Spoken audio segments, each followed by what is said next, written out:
Welcome to the Whitetail Legacy Podcast. And we get the back view of him. And I mean, it's just a mega. 52 yards is a long shot. Magnum PI, what we named him. No idea. Just a magnum. Yeah, just a magnum. Come on cam last year, we said probably 150, mid 150. Yeah. Same doe from the morning come out with that 9-pointer. Here steps out this 90-inch 8-pointer. You're like, I'm like, okay, well, there's still a buck back there grunting. Yeah. And then out steps like another 90-inch 8-pointer. I'm like, all right. Yeah.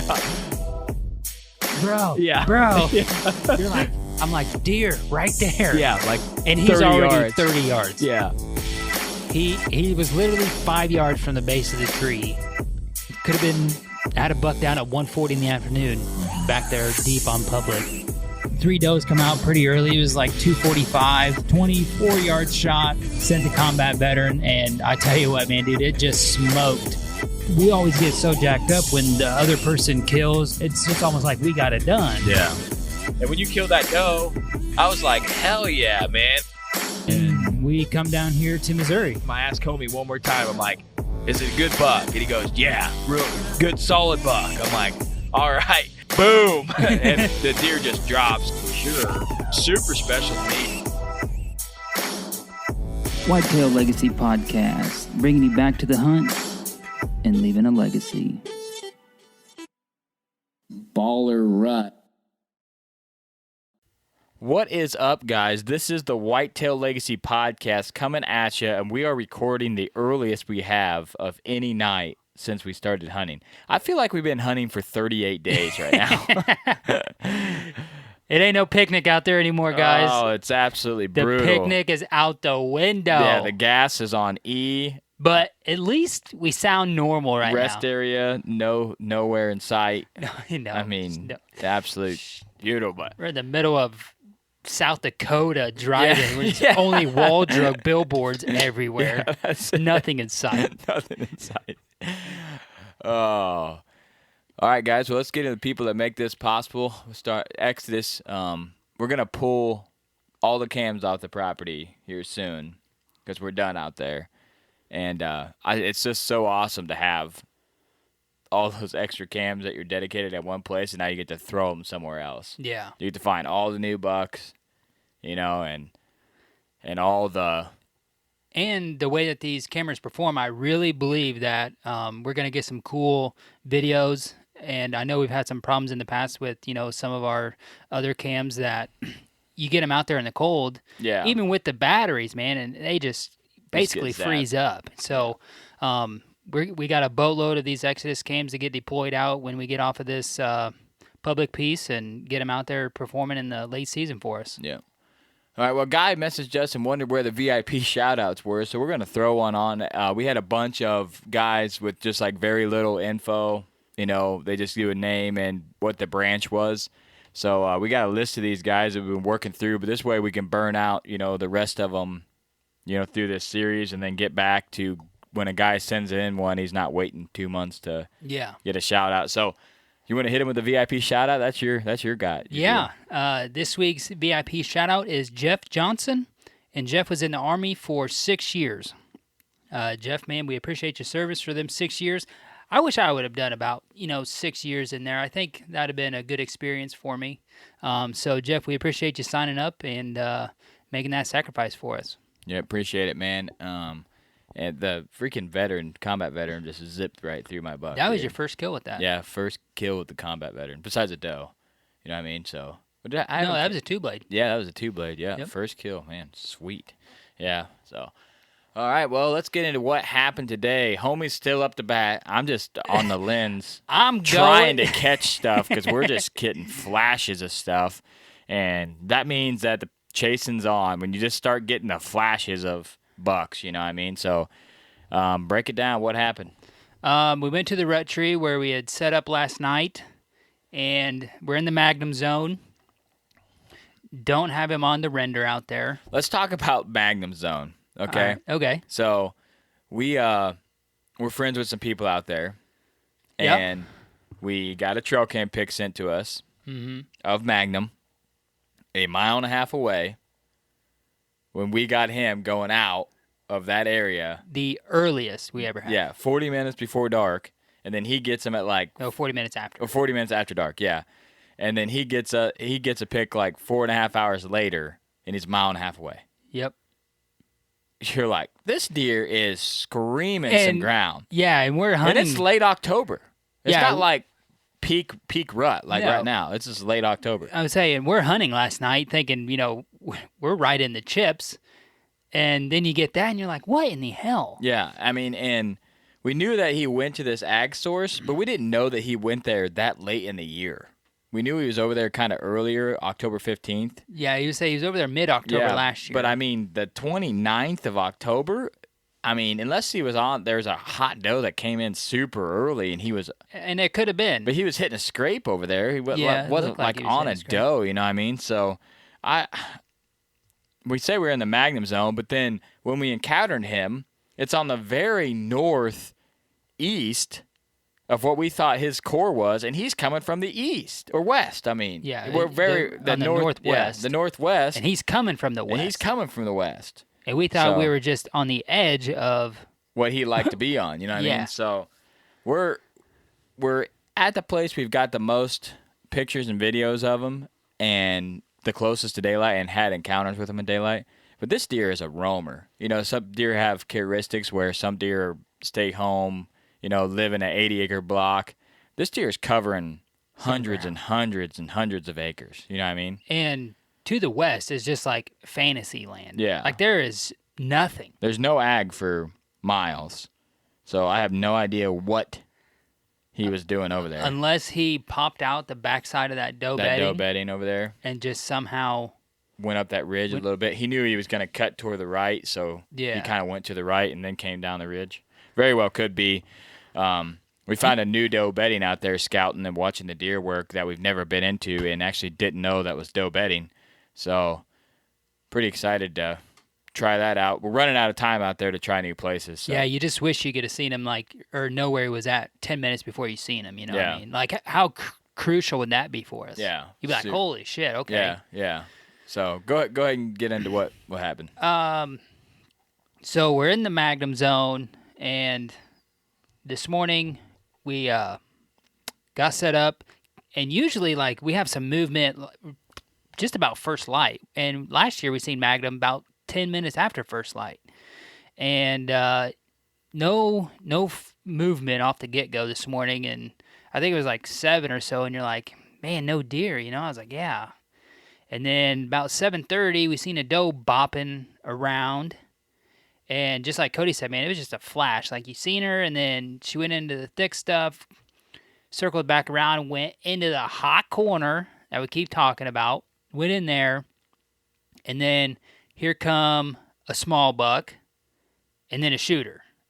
But the shooter was going the opposite way. Mm-hmm. So I don't know if he caught her trail and just was on it the wrong way. Yeah, you know well, what I'm there's saying? 2 does. Oh, yeah, there was that Yeah, because second the other doe came through. Yeah, that's right. So I don't know if he was going to where the second doe was, and then she came out later, but he never went in the hot corner.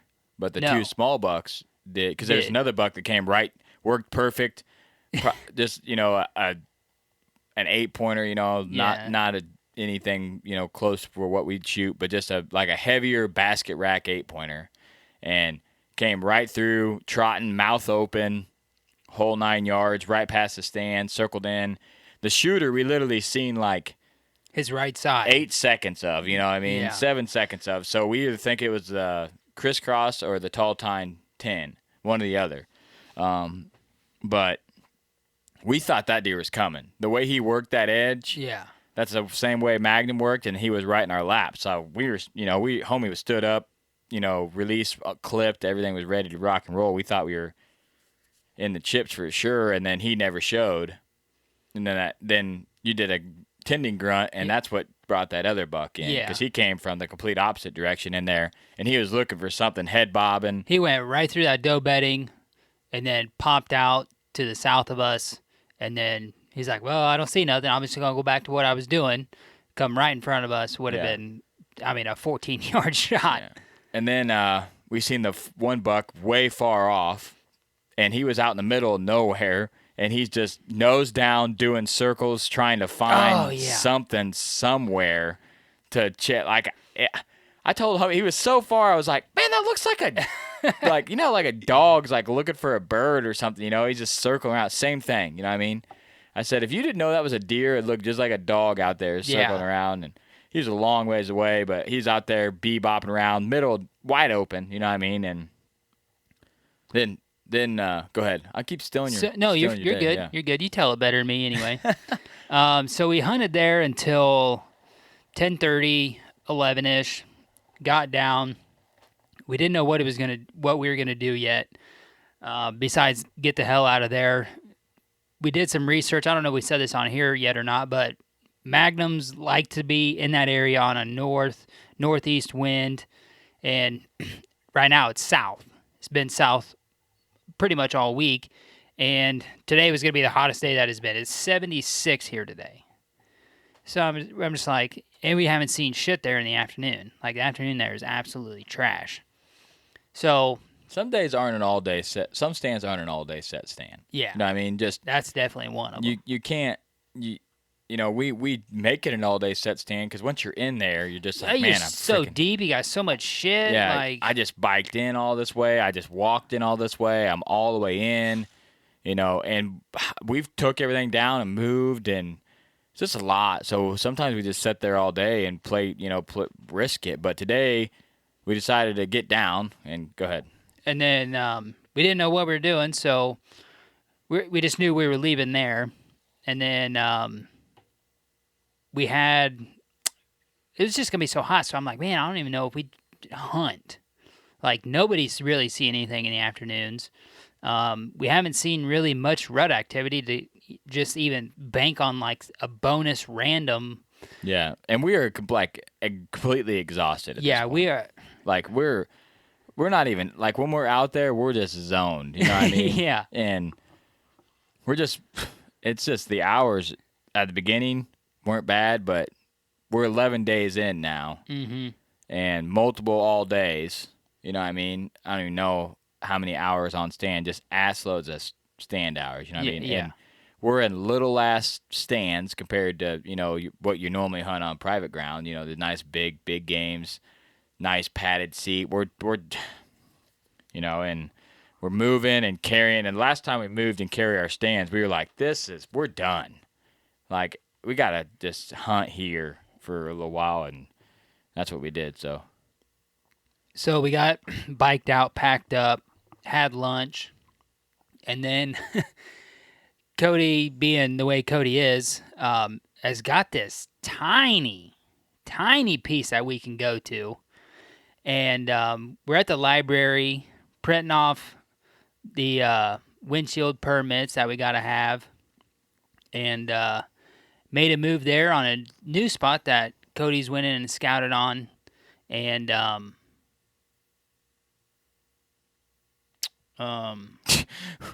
You all right, bro? I'm zoning out, bro. yeah.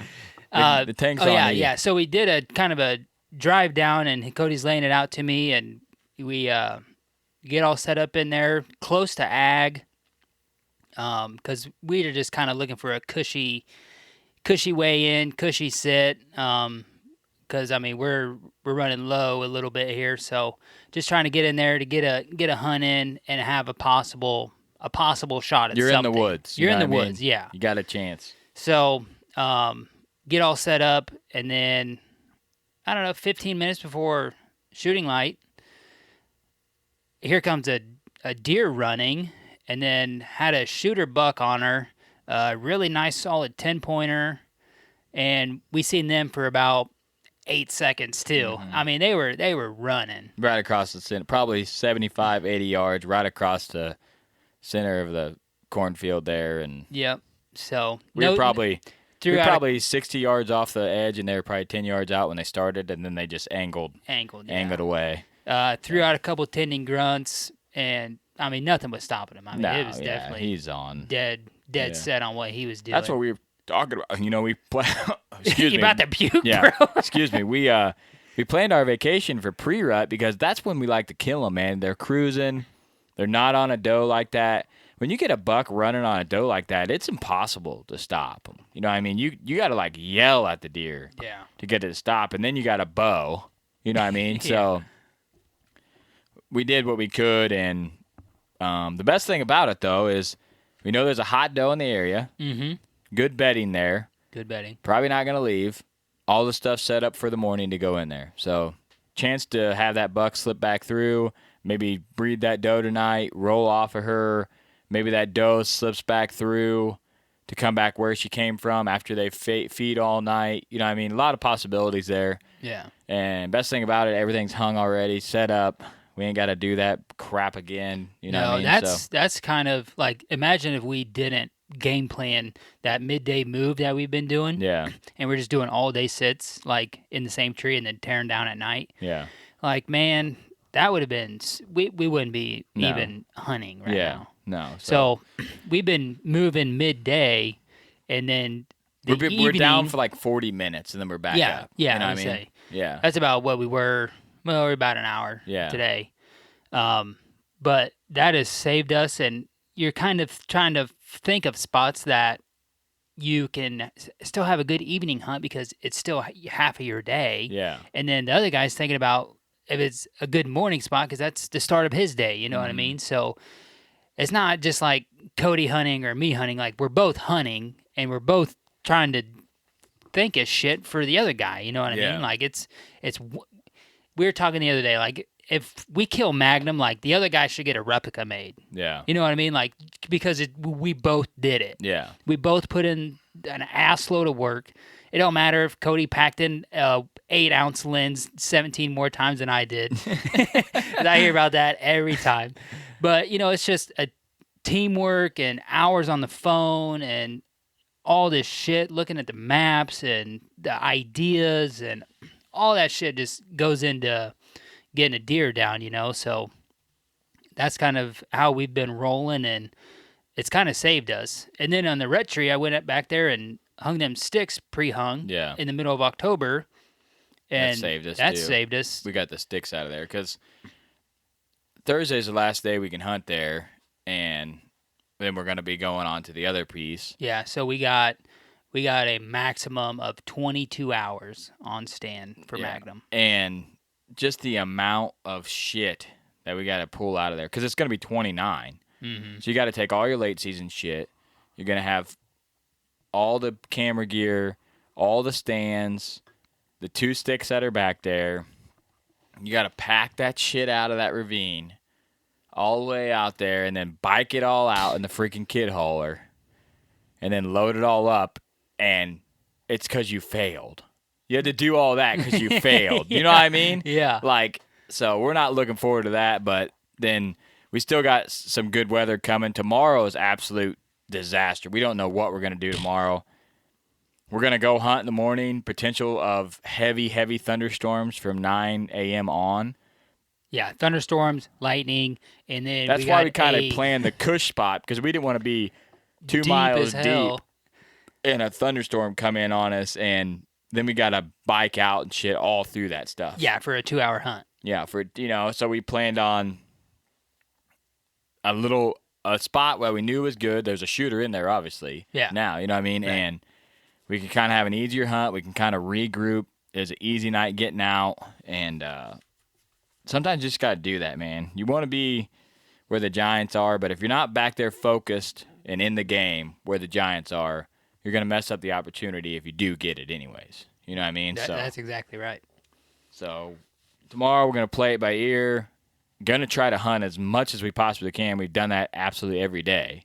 You know what I mean? What'd you say there? We're going to try to hunt as much as we can. Oh, yeah. If the rain don't come, we're there. You know Yeah. what I mean? But if it starts pouring, shit's lightning and thundering like it's supposed 30 to. mile an hour wind. Yeah, I mean, it's and going to be raining 30 mile an sideways. hour, You're not even yeah. going to be able to get out of it Yeah. if it rains. You know what I mean? 25 to 30 mile an hour. It's sustained, like steady winds is what it's calling for. So, and then it's just that cold front coming in right after, and then it's going to be 29 the next day. Yeah. It's going to go from 76 today to 29 for the low. You know what I mean? So we're excited. We're going to be back in there with Magnum. Hopefully it's like it was last year and the year before that, where it's just awesome rut activity and bucks doing buck things in the rut. You know what I mean? Yeah, I was gonna say. So, I mean, I feel sort of confident to tell you guys that the deer are still chasing a little bit. Like we got to see basically our first bucks on does today. Yeah, they're chasing still. Rut's still going.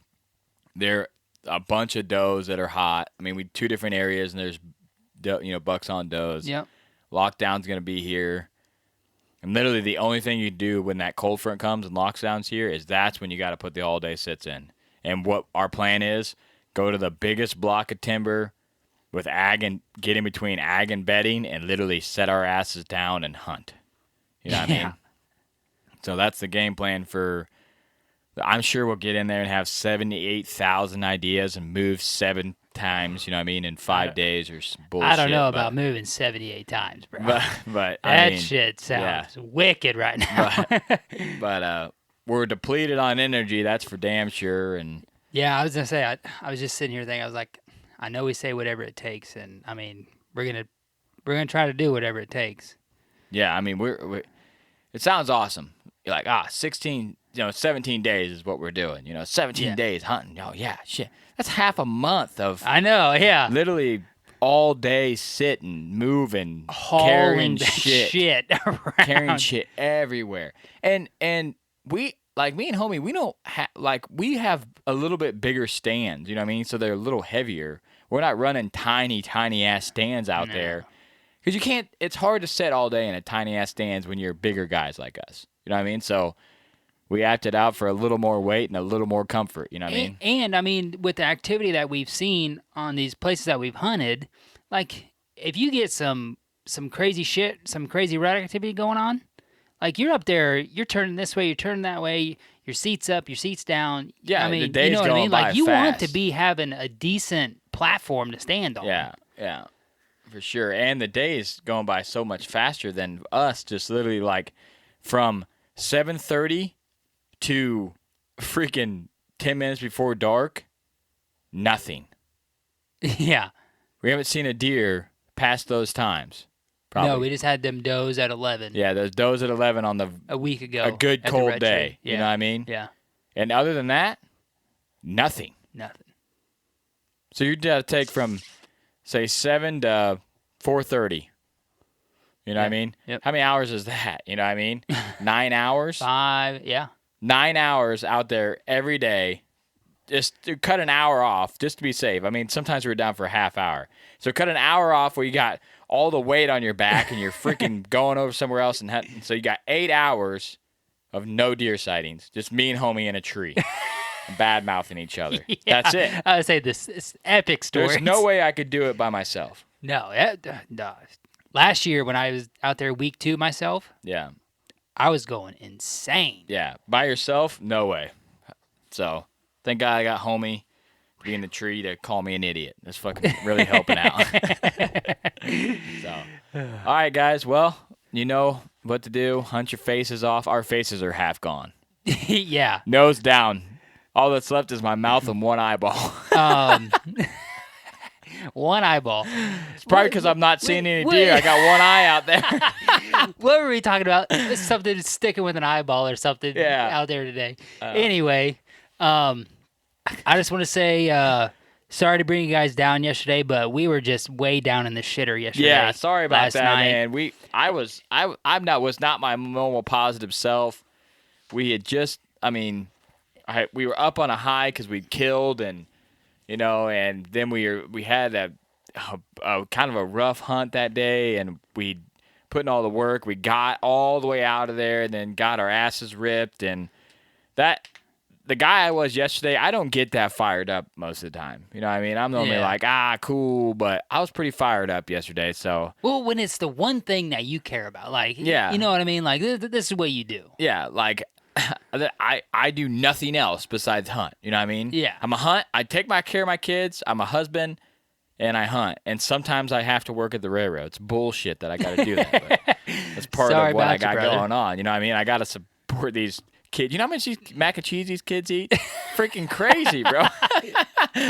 So we just want to say we appreciate every single damn message that we got today about the whole situation, and everybody said, just for us to keep sending it, and that's what we're gonna do. As tough as it is right now, the hunting, this hot weather, these bullshit south winds, not seeing any deer, not seeing the bucks on the does. Like, I mean, we're still out there. Yeah, we're still out there sending it. all day. That's why I got Cody here. So It's absolutely terrible. We appreciate the hell out of you guys.